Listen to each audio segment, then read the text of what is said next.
Oh, they're two of my, And one over here. yes. We gotta, Oh, I see, so you move. yeah. Yes. Roll away.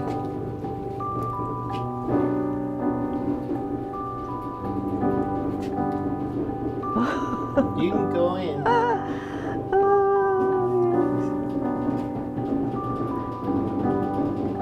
Oh, I wondered where they were. Oh. You know, Winifred Shantz bought a lot of mine, and when she died, a lot of her work came in here. But, oh, that's lovely. Gosh, what I just can't believe.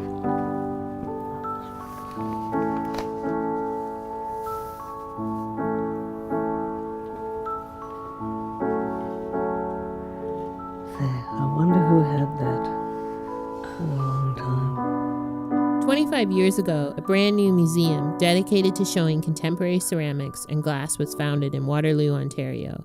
It took a village to make it happen, to scrape and scrounge, but two visionaries stand out: Anne Roberts, a University of Waterloo professor of fine arts, and Win Shantz, a local philanthropist and ceramic enthusiast.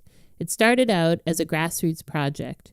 Raffle tickets were sold and bake sales were held.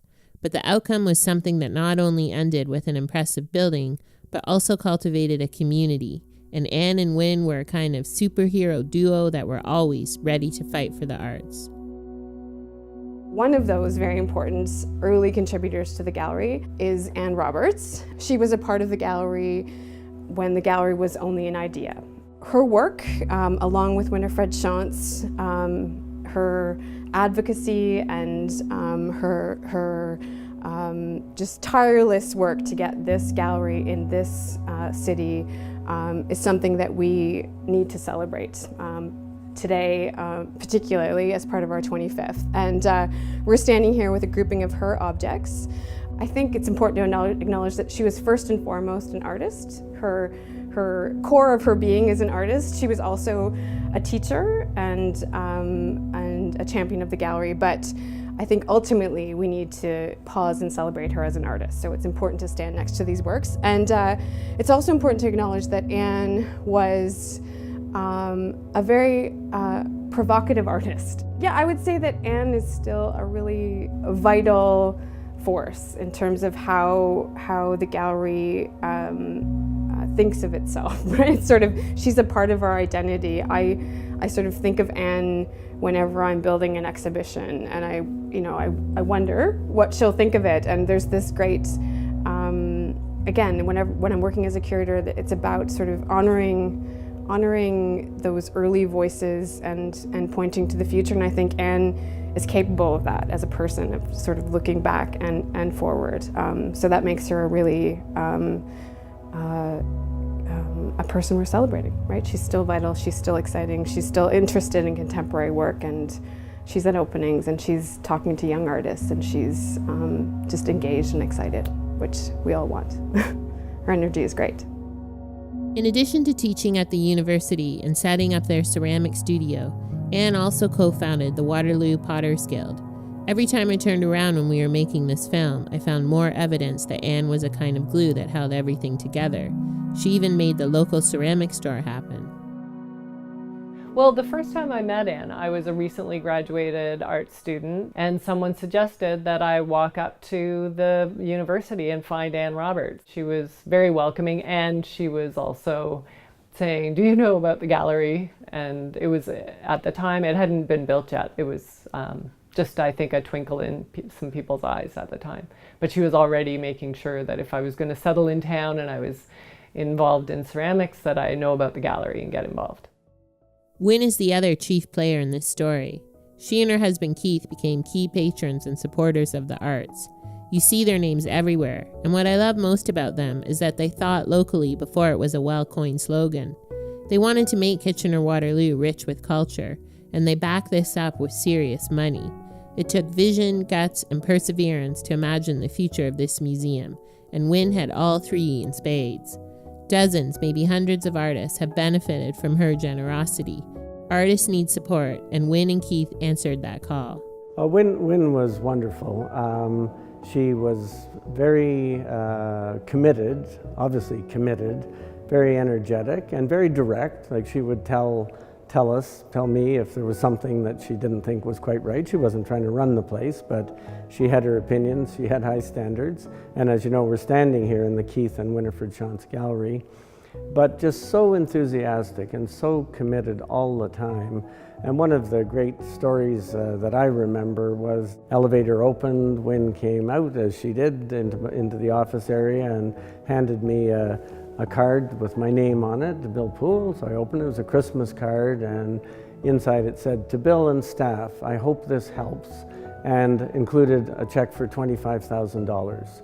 But that was the kind of generosity of spirit that she had. She funded the Winifred Shantz Award for ceramics every year. But one of my questions was, why build a museum that specialized in ceramics and glass? Why limit the materials? Turns out, back in the 80s and 90s, there wasn't really a place to show craft-oriented work in Canada. It needed a home, and the pairing of ceramics and glass made sense. They were two of the key fire arts. But one of the byproducts was a museum that invited the world of fine arts and craft to sit at the same table. It facilitated an organic conversation that was ahead of its time. I was a bit, at first, I couldn't quite understand this sort of fixation about, there seemed to be this huge thing about, craft as opposed to art. And, contemporary art is driven by concepts, and, craft traditionally is driven by artisanal kind of making. So I think the Clay and Glass Gallery has been very important for being a place for this kind of intermingling of traditional artisanal-based crafts with a more open, conceptually based art, contemporary art, has been very positive. Things were rough for the museum at first. The government changed, funding fell through, and the community wondered if it even wanted this thing. By the early 90s, the situation was dire. But at the 11th hour, the city came through with last-minute funding. Two young Canadian architects, fresh out of school, were selected to design it, Patricia and John Patkow. They presented a ballsy building that flipped the idea of the so-called neutral white cube.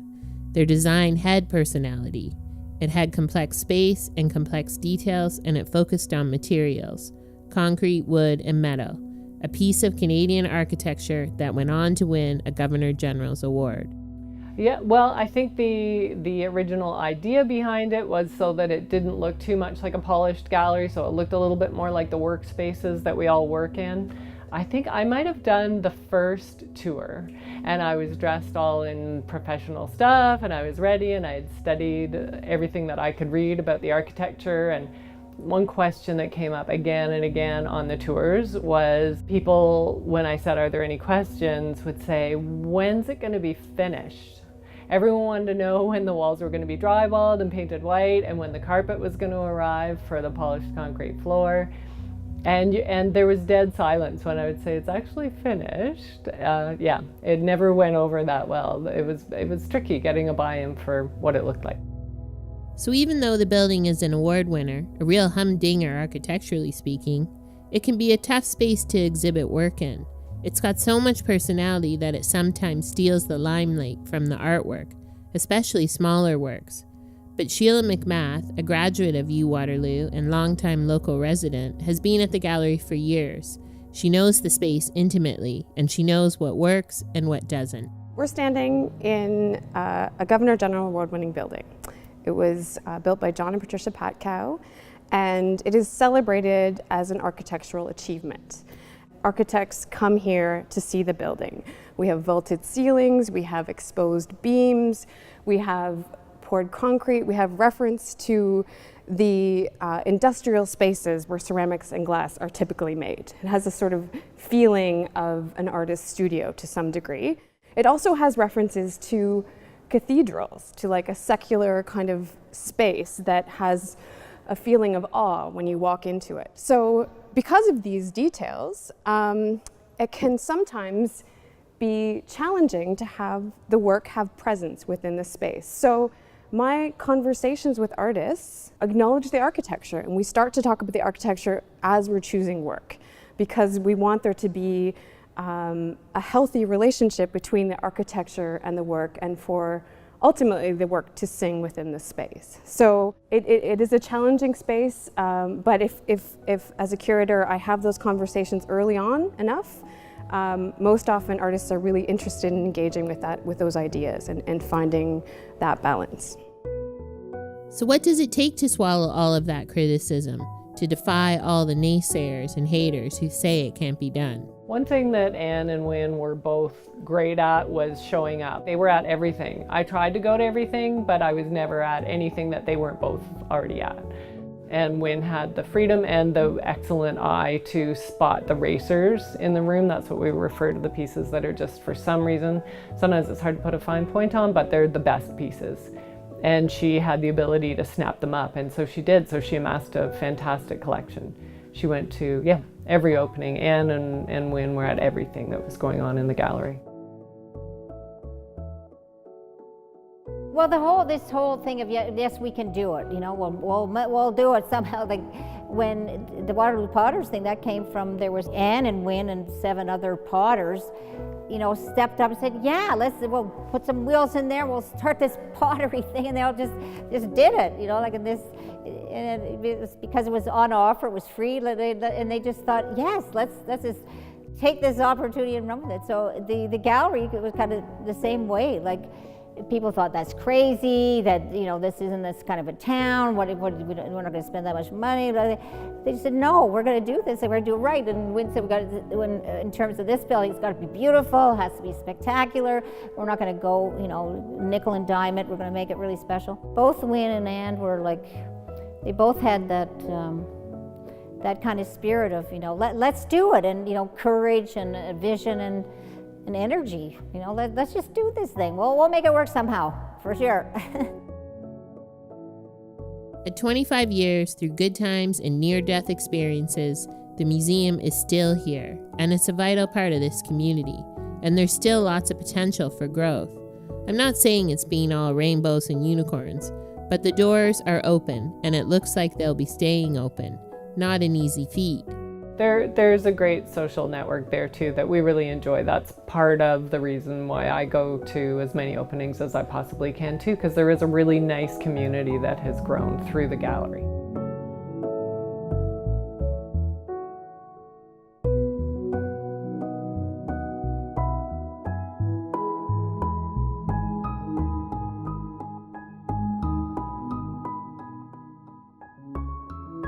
But I've enjoyed every day that I've come in here for 8 years, and for me it's more than anything a tremendous honor to have been asked to serve in that role for that amount of time. I've loved every minute of it. What do you think she would say? Oh, I think Wynne would be thrilled to know that we're debt and deficit free, and that her, you know, the support that she provided during those early years, and not right up till 2010, 2011 was used wisely. We like to say that we're good stewards of the funds that come our way, and I think we are.